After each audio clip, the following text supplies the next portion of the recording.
Voilà, merci beaucoup pour l'invitation et merci pour le choix du sujet parce que comme vous venez de le dire, c'est un sujet très important, c'est une pratique qui est de plus en plus courante dans notre milieu. C'est ainsi que c'est important d'en parler pour essayer d'attirer l'attention de la population par rapport à l'usage abusif de ces produits qu'on appelle des stimulants sexuels.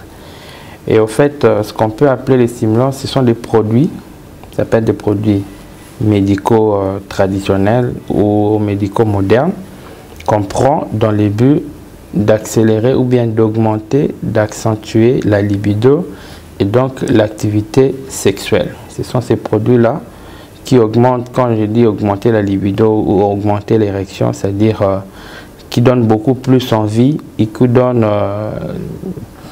qui maintient au fait l'érection pendant une bonne période. Et ce sont ces produits-là qui ont cet effet qu'on appelle des stimulants sexuels. Je ne sais pas dire en termes de nombre combien de stimulants sexuels il existe. Il y a des types, comme je viens de dire, il y a des stimulants, des produits tradis modernes ou traditionnels ou des plantes naturelles qu'on peut utiliser comme des stimulants. Il y a aussi des produits pharmacologiques, des produits des médecines modernes qu'on trouve dans des pharmacies et qui jouent aussi les rôles des stimulants sexuels. Donc si je dois classifier ça dans ce sens-là, peut-être je peux dire on a deux catégories. Voilà, déjà il serait important de comprendre pourquoi on en est arrivé là. Parce que si on connaît la raison pour laquelle l'activité sexuelle de la plupart, voire même des jeunes, hein, des hommes voire même jeunes, est compromise ou n'est plus bonne comme ça l'a été à l'époque de nos ancêtres, c'est notamment les modes de vie. Les modes de vie influencent beaucoup l'activité sexuelle. Qu'est-ce que je veux dire par là? La stimulation sexuelle, c'est comme un stress. Ok? Et donc la personne doit répondre à ses sentiments, à ses stimuli sexuels en sécrétant les hormones qui nous permettent de réagir au stress. Ces hormones, c'est-à-dire ce sont des substances dans l'organisme qu'on appelle notamment les catécholamines, notamment l'adrénaline. Quand quelqu'un est stressé, quand il y a par exemple on tire des balles ou quand on vous annonce une mauvaise nouvelle ou quand vous êtes heureux et ainsi de suite, vous réagissez, l'organisme réagit de quelque manière que ce soit. Vous pouvez être heureux, vous pouvez avoir peur, vous pouvez chercher à fuir, ainsi de suite. Et pour que votre corps réagisse à toutes ces émotions, vous avez besoin des hormones, des substances là dans le corps qu'on appelle les catécholamines, des hormones de stress. De la même manière, pour réagir à la stimulation sexuelle, il faut que vous ayez ces hormones en bonne quantité. Or, étant donné que nous vivons dans un milieu qui est beaucoup plus stressant qu'à l'époque de nos ancêtres, et aussi, comme on ne sait plus réagir correctement au stress, parce que quand on est stressé, l'organisme, il met en branle, il fabrique beaucoup de substances qui doivent être utilisées pour répondre à ces stress-là. À l'époque de nos ancêtres, quand ils étaient stressés, c'est parce qu'ils étaient des nomades, des fois ils devaient combattre, se battre pour acquérir des terres et tout. Donc vous voyez, quand ils étaient stressés, ils combattaient ou ils fuyaient. Mais nous, à l'heure actuelle, quand on est stressé, on ne combat pas, on ne fuit pas. Et toutes ces substances qui sont sécrétées restent dans le corps. Et ça utilise de façon excessive les organes de stress. Donc en réalité, les problèmes de libido ou les problèmes d'activité sexuelle que nous avons aujourd'hui, c'est seulement dû à l'épuisement des hormones de stress dans le corps. Donc, étant donné qu'on est constamment stressé, les travails, quand on est au volant, les gens ne conduisent pas bien, il y a des agents de l'ordre qui vous embêtent, il y a tout ça, il y a des mauvaises nouvelles à gauche, à droite, et on ne réagit pas au stress comme nos ancêtres, on ne fuit pas, on ne combat pas, on reste là, et toutes ces hormones arrivent à épuiser nos hormones de stress qui nous permettent de réagir à la stimulation sexuelle. C'est ainsi qu'on a de plus en plus de problèmes de libido, des problèmes d'impuissance sexuelle et ainsi de suite. Voilà, déjà, les grands problèmes, ça part de là. Comment gérer le stress? Comme on ne gère pas bien notre stress, Et comme conséquence, on a des problèmes aussi de libido, problèmes d'activité sexuelle. Il y a aussi des problèmes psychologiques. Souvent aussi, c'est souvent responsable aussi d'une mauvaise activité sexuelle, de la baisse de libido. Et généralement, pour bien gérer le stress, il faut d'abord éviter de se mettre en stress, ce qui est possible dans la mesure du possible. C'est-à-dire, si par exemple, si par exemple vous devez arriver au travail, vous commencez le travail à 8h30, vous savez qu'il y a des embouteillages et tout, prenez des précautions par exemple de vous réveiller très tôt pour aller tranquillement au boulot, arriver à temps. Mais quand vous quittez juste à l'heure et qu'il y a des embouteillages et que vous commencez à être stressé, on vous appelle pour dire qu'on vous attend et tout, ça c'est un autre problème. Autre chose, il faut arriver un peu à surmonter les stress dans la mesure. Il y a des gens qui sont trop sentimentalistes. Pour un moindre pépin, il s'est fait trop de soucis, il essaie un peu de se mettre trop la chose dans la tête. Une autre façon de voir, de savoir gérer le stress, savoir banaliser aussi certaines choses, hein, ne pas prendre tous les coups sur vous. Évitez de prendre tout sur vous, c'est-à-dire les choses, on peut vous faire du mal, mais bon, vous essayez un peu de minimiser, de banaliser pour ne pas trop emporter la chose dans votre cœur. Parce que chaque fois que vous essayez de vous mettre dans la tête, ça peut risquer de vous affecter.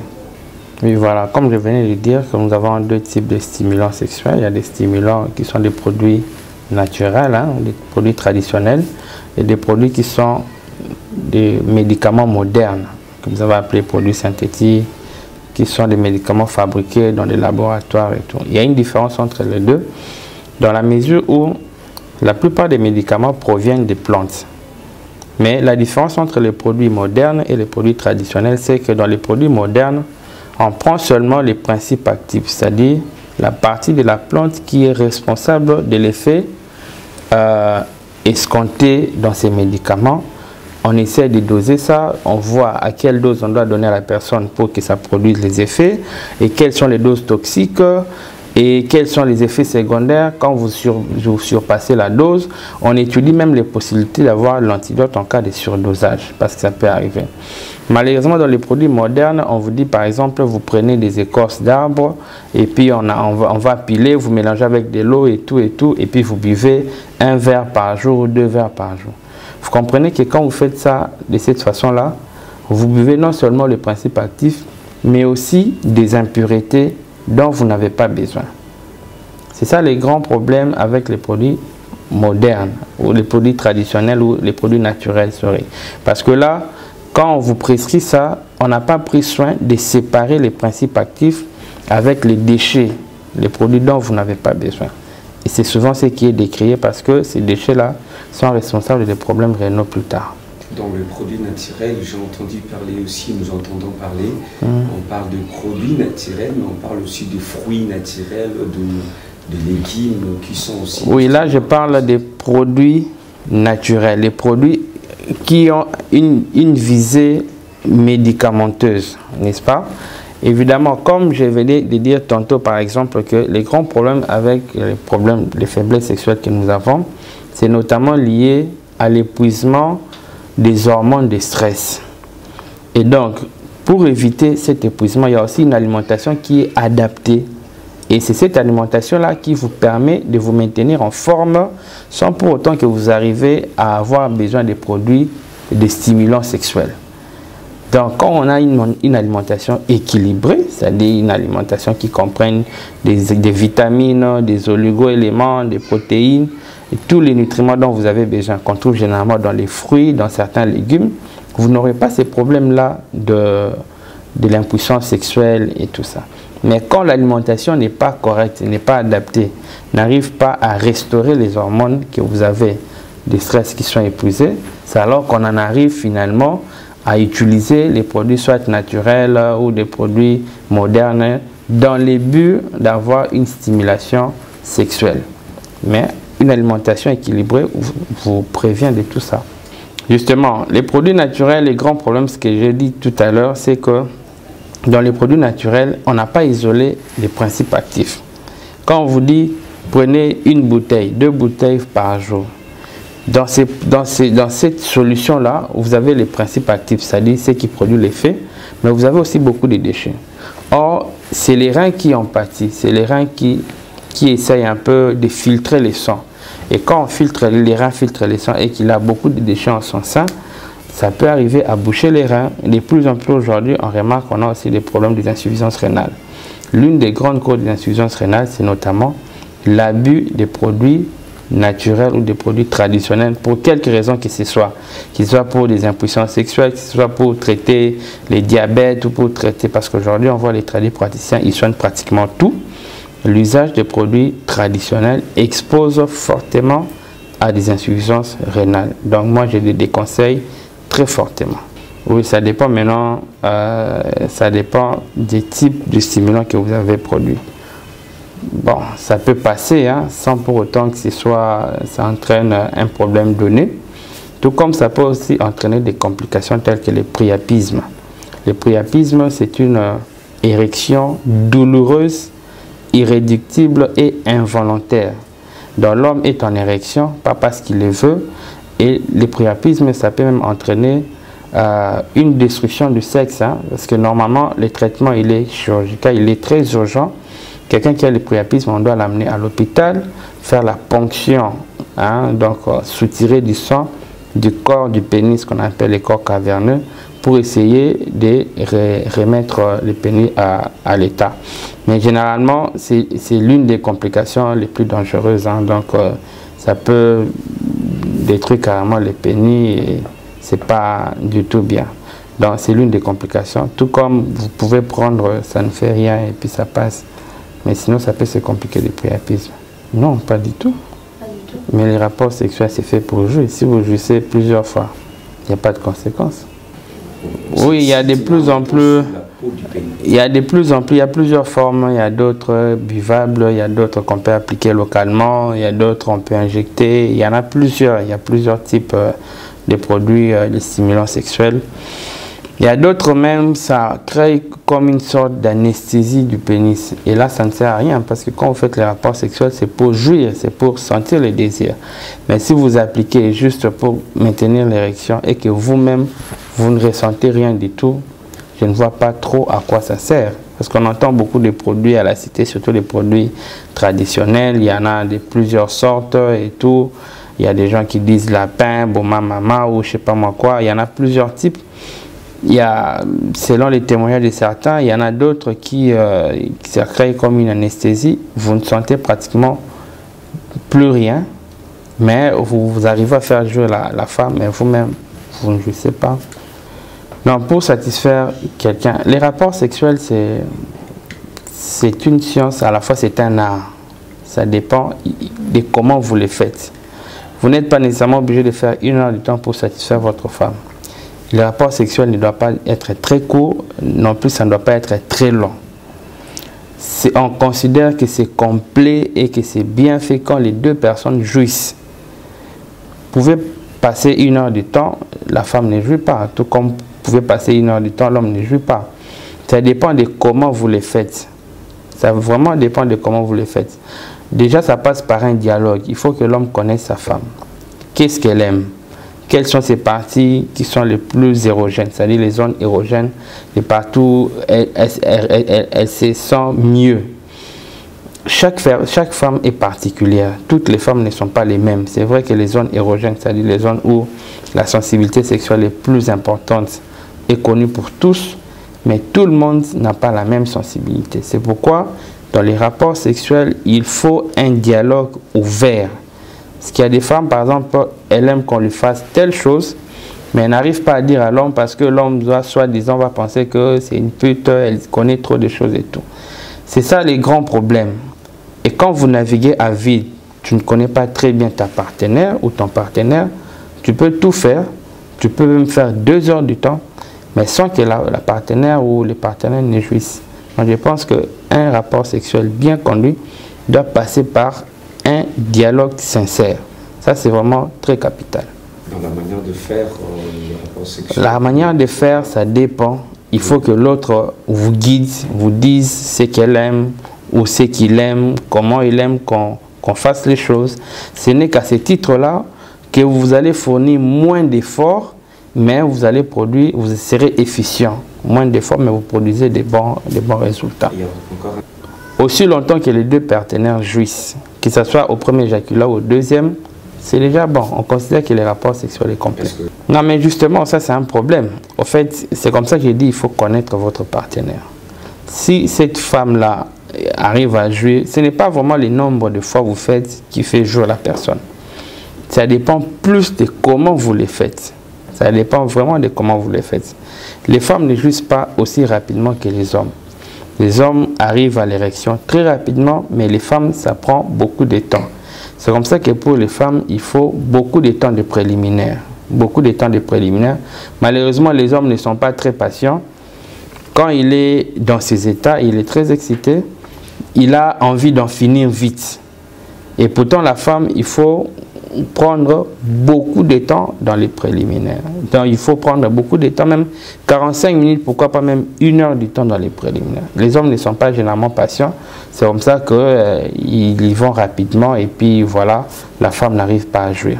Mais quand vous préparez très bien votre femme, vous n'aurez pas à fournir beaucoup d'efforts lors des coïts, lors des rapports sexuels proprement parler, pour que la femme arrive à jouir. Pas nécessairement, ça dépend de comment il se contrôle. Hein. Il doit se contrôler, il doit contrôler son éjaculation. Une éjaculation normale, on doit contrôler. Non, je ne sais pas comment vous dire comment. Il faut contrôler. En principe, l'éjaculation doit être volontaire. L'homme doit savoir contrôler. Si il sent que le désir d'éjaculer là, il éjacule, ça passe. Mais il doit arriver à contrôler. Il doit arriver à contrôler. C'est pas toujours facile, mais il faut arriver à contrôler. Moi, non, moi je n'utilise pas ça. Une bonne alimentation, activité physique régulière, gestion des stress, c'est largement suffisant pour mener une activité sexuelle bien conduite. C'est l'ignorance de la population. Quand vous allez ailleurs, la population sont au courant des pathologies qui existent, des maladies qui existent. Ils ne sont pas tous médecins, mais ils ont au moins une idée. Ils savent que les maladies existent et les traitements qui existent sont là. Mais chez nous, comme la population n'est pas instruite, ils se laissent généralement influencer par des mauvaises informations. Les maladies qui sont naturelles, hein, qui existent, on attribue ça soit à la sorcellerie, soit à des causes mystiques, et on n'a pas toujours les moyens d'aller voir les médecins modernes. Et comme la médecine traditionnelle, entre guillemets, ça coûte un peu moins cher, les gens y vont facilement. Et comme aussi dans notre pays, ils ne sont pas réglementés, les médecins ne font pas de publicité et tout, mais eux, ils passent à la télé, ils parlent de leurs produits, la nature horaire du vide. Bon, en fait, il y a, comme je venais de dire, ce n'est pas les stimulants sexuels qui poussent l'homme à faire X, Y choses. L'homme décide de quoi il fait avec les désirs qu'il a. C'est vrai que pour les rapports sexuels, il existe plusieurs positions. Ça dépend de la folie du couple de tenter X, Y positions. Des positions qui sont bien indiquées pour les différents états physiologiques de la femme. C'est-à-dire, par exemple, quand la femme est enceinte, il y a certaines positions qu'on doit adopter et ainsi de suite. Mais les positions, il y en a plusieurs. Hein, il y a plusieurs positions. Je ne vais pas entrer trop dans les détails parce que, bon, il y a d'autres qui pensent qu'il ne faut pas faire X, Y position à cause de convictions religieuses et tout. Mais je ne pense pas que ce soit les stimulants sexuels qui poussent la personne à faire telle ou telle position. Comme j'avais dit tantôt, il faut savoir dialoguer. Les positions, il y en a beaucoup. Si votre partenaire ou vous-même, vous aimez une certaine position, bon, il n'y a pas de contre-indication scientifique, médicale par rapport à X ou Y position. Il n'y en a pas. Et donc, ça dépend de votre volonté propre. Ce n'est pas les aphrodisiaques qui vous poussent à ça. C'est votre volonté propre. Voilà. Surtout des jeunes, je vous déconseillerais, même pas besoin de consommer les aphrodisiaques, surtout des produits traditionnels. Pourquoi? Parce qu'il y a beaucoup de complications. Vous aurez l'accoutumance, c'est-à-dire vous ne pouvez pas passer les rapports sexuels sans cela. déjà que vous êtes jeune. Et puis deuxièmement, il y a les